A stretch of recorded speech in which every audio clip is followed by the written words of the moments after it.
And we are back with our very special guest, Peter Burke. Hello, Peter. How are you? Hello, John. Hello, everyone. Happy Saturday. It is a happy Saturday, and it's particularly happy because we've got a marketing tool that I haven't thought about in, I'll bet, 15 years. And the last time we used this, Peter, was when interest rates were like 15 and 16%. And now that we have seen just a little bit of jump in, and by the way, with 30-year fixed rates, what, very close to 5% right now? They're in the lower 5.5, let's say. 5.5. That's a heck of a bargain for those of us who were buying at 12 and 14 and 16. But we now see that the 2-1 temporary loan buy down is back. So let's dive into this. I've got some questions for you, okay? Excellent. All right, here we go. First, I want to just share. I'm going to make this bigger. There we go. And I'm going to share my screen. I'm going to put it just like that. We have to share the sound so we can hear what you are saying. And then we have to click on slideshow. And here we are. So if anybody's thinking about calling Peter, here is his number and his licenses and his email. Our topic today, Peter, is what is a 2-1 temporary buy down and why you might want one. What's the answer? Before we get to that, I have to admit, all along you were right. We are not in a recession, according to the administration. I just wanted to get your feedback. Would you agree we are in a transition? Absolutely. Well, I'm glad to hear it because that's very important that we are in a transition period. And so we need to move ahead now that we've got, what happens is Jerry Powell calls me and says, John, what am I going to do? I've got to have some answers for him. And if I can tell him you and I talked, that gives me a little more credibility when the Fed talks their talk. Anyway. And let's take that one step further. When that 0.75 of a point adjustment went through to short-term loans, which are the loans that the Fed uses for bank lending between banks and the Fed, it's a misconception to believe that that 0.75 of a point has anything to do with long-term mortgage bonds. And in fact, since that change a few days ago, you've seen long-term interest rates stay where they are.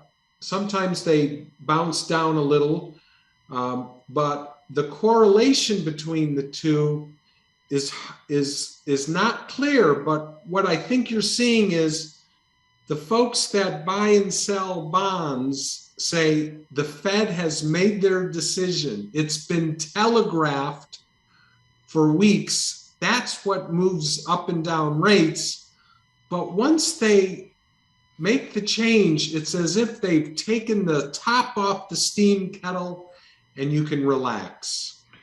Well, then that is appropriate that we should be looking at a quick review from last week on, you remember we talked about Discover loans for those people who are watching or listening right now who are looking for a construction or a rehab loan as an investor or a small builder, maybe casual home builder.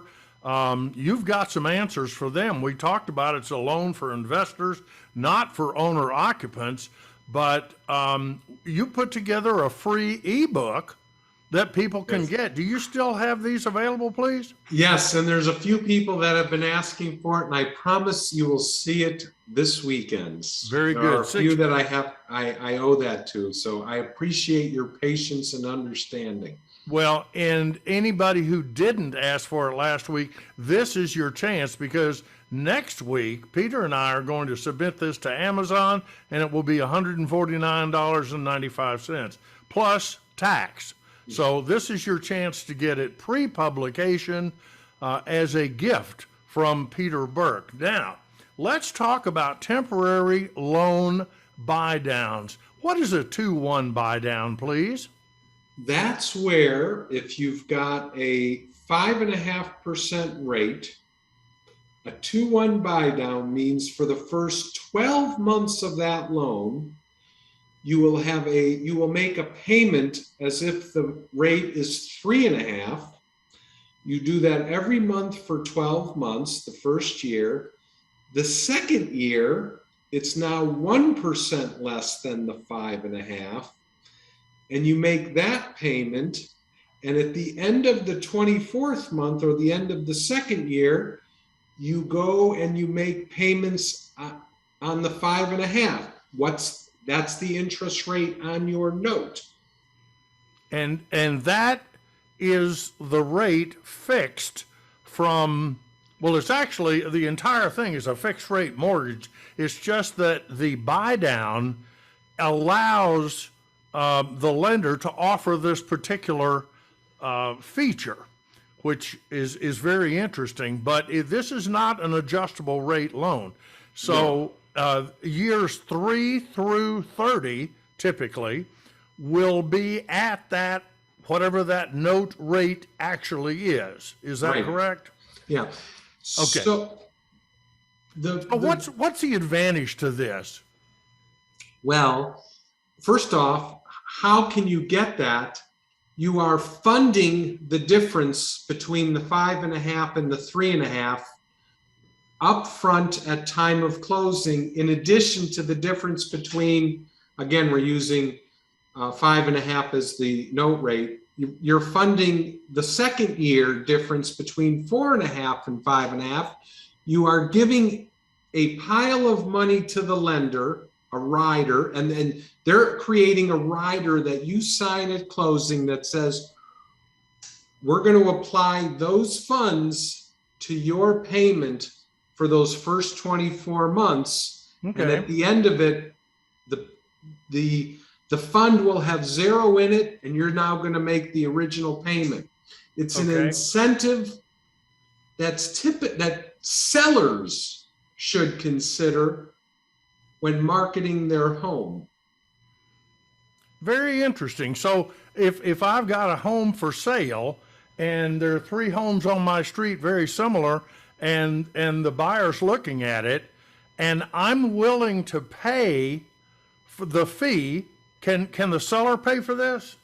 It's most common that the seller funds it as an incentive for the sale. In fact, if I offer this 2-1 buy down as just a marketing tool, the incentive would be that instead of 5.5 30-year fixed, if they buy my house, they start at 3.5 year 1, year 2 is at 4.5, and then year 3 through 30 would be at 5.5. And in the wonderful event that interest rates dropped, let's say, in year 3 or 4, is the borrower free at that point to refinance? The borrower could refinance at any point in time, even in those first 2 years, and the funds that are remaining in that impound or escrow account go to that buyer, by the way. It's your money. Okay.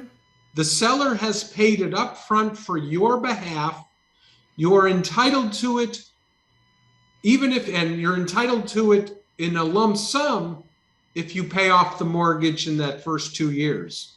Very interesting. Well, this is something that we have not talked about in a number of years, but I can see the power of this as a marketing tool. A couple of questions. What interest rate does the buyer qualify at? Because it might be 3.5, 4.5, 5.5.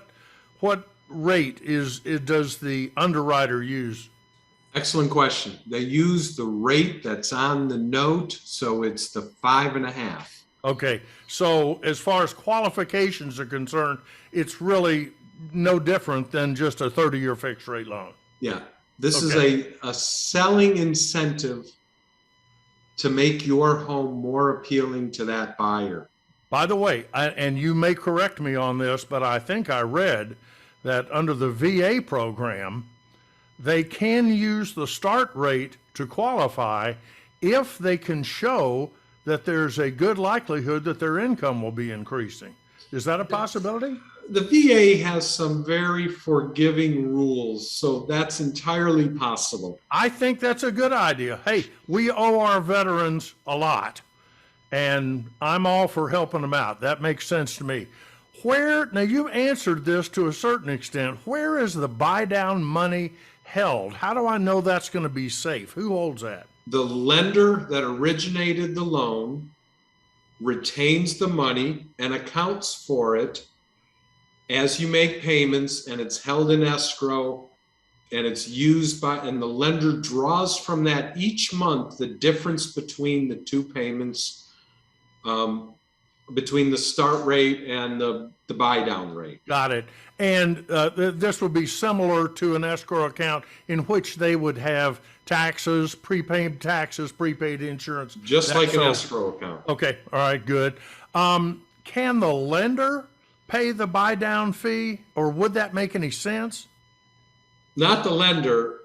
It wouldn't make sense for the buyer either. It's typically the seller that says, as part of the negotiation of this contract, I'll fund that buy down. It would be rare for a buyer to pay it because they're essentially just prepaying their mortgage. Right, right. If they had been to the Dave Ramsey Kindergarten School of Finance and didn't understand things like escrow accounts, it might be a good idea. But in that case, I would encourage them to send the money to me. I would hold it for them in this pocket. Yeah. Yes. Okay? I had to get a little slap in there. So the benefit here is simply allowing a buyer to ease in to that 30-year fixed rate. There's no qualification benefit, but especially if you've got a buyer who is just personally nervous about jumping from maybe the rent that they have paid or maybe no rent at all into a situation where they've got a lot of obligations now.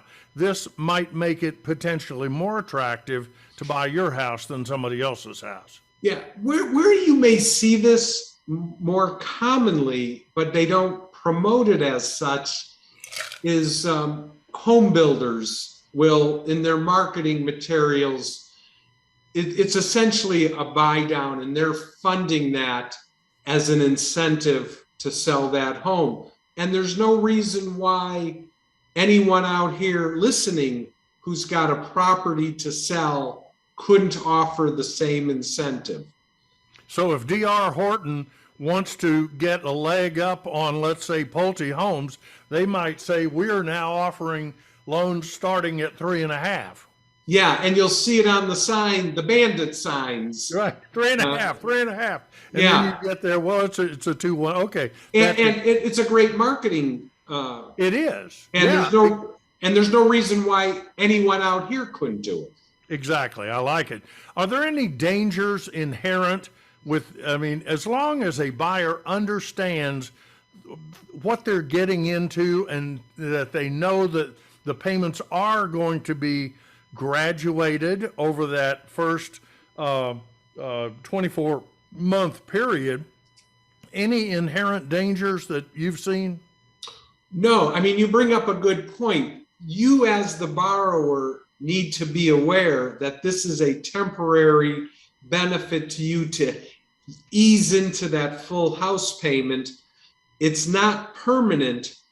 And at time of closing, there is a buy down rider that the buyer must sign, which states clearly temporary, years 1 and 2, years 3, you're going back to this, sign this 18 times so we know that you know what you're signing. There's not. Peter, I've been to 1,000 closings and nobody reads those things. No. I know they should, but they don't. They don't.